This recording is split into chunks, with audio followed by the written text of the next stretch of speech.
দুর্নীতির মাধ্যমে গত ১৫ বছরে হাজার কোটি টাকার সম্পদ গড়েছেন রাজশাহীর সাবেক এমপি ইঞ্জিনিয়ার এনামুল হক। জড়িয়েছেন বহুবিবাহ ও নারী কেলেঙ্কারিতেও। তার গ্রেফতারের পর মুখ খুলতে শুরু করেছে বাগমারাবাসী। দ্রুত বিচার শেষ করে সর্বোচ্চ শাস্তির দাবি তাদের। রাজশাহী প্রতিনিধি পরিতোষ চৌধুরী আদিত্যের তথ্য ও ছবিতে ডেস্ক রিপোর্ট। ২০০৮ সালের সংসদ নির্বাচনে রাজশাহী ৪ আসন থেকে আওয়ামী লীগের মনোনয়ন পাওয়ার সময় এনামুল হকের কৃষি জমি ছিল ৭,২৫,০০০ টাকার। ২০২৩ সালে সেটি বেড়ে দাঁড়ায় ১,২৬,০০,০০০ টাকা। মন্ত্রী প্রতিমন্ত্রী এমপিদের মধ্যে গত ১৫ বছরে অস্থাবর সম্পত্তি বৃদ্ধিতে শীর্ষে তিনি।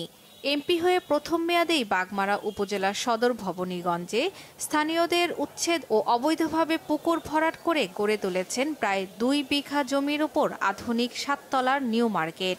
সাবেক প্রধানমন্ত্রী শেখ হাসিনার নামে জমি কিনে কয়েক কোটি টাকা ব্যয়ে করেছেন ৬ তলা বিশিষ্ট বঙ্গবন্ধু কমপ্লেক্স ও জাদুঘর। এই প্রতিষ্ঠানের নাম ভাঙিয়ে টিআর ও কাবিখার কমিশন বাণিজ্য চালিয়েছেন বলে অভিযোগ স্থানীয়দের। এই মার্কেট করার সময় আমার নিজস্ব 2টা ঘর ছিল এখানে।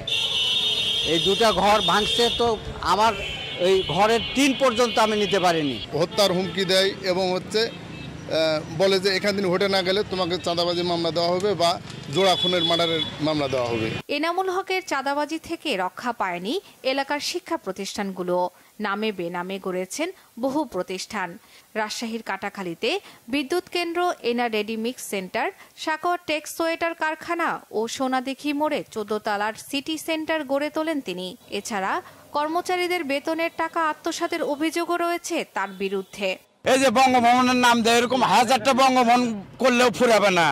যে বাণিজ্য করছে এই বঙ্গবন্ধু এই কমপ্লেক্স দেখা। আমার মসজিদে 1 টন চাল দিছে। 1 টন চালের দাম হচ্ছে 25,000 টাকা। আমার মসজিদে বলেছে কি সই করেন, 10,000 টাকা নেন আর বাকি টাকা আমার দিয়ে দেন। এগুলা নিয়ে কেউ যদি কেস মামলা মোকদ্দমা করে যায়, টাকা আবার মেরে ফেলার হুমকি, না হলে মার্ডার কেসের আসামির হুমকি দিচ্ছে। রয়েছে দলে পদ বাণিজ্যের অভিযোগও। ত্যাগী নেতাদের বাদ দিয়ে গুরুত্বপূর্ণ পদে বসিয়েছেন পরিবারের সদস্যদের।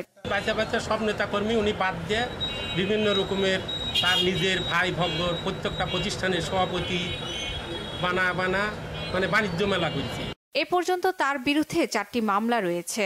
তার যে বিভিন্ন সশস্ত্র বাহিনী যে এখানে বিভিন্ন তাণ্ডব চালিয়েছে, আমরা তাদের বিষয়ে গোয়েন্দা নজরদারি সহ আমরা বিভিন্ন খোঁজখবর রাখছি। তদন্ত কাজে আমরা এই বিষয়গুলিকে আমলে নিচ্ছি।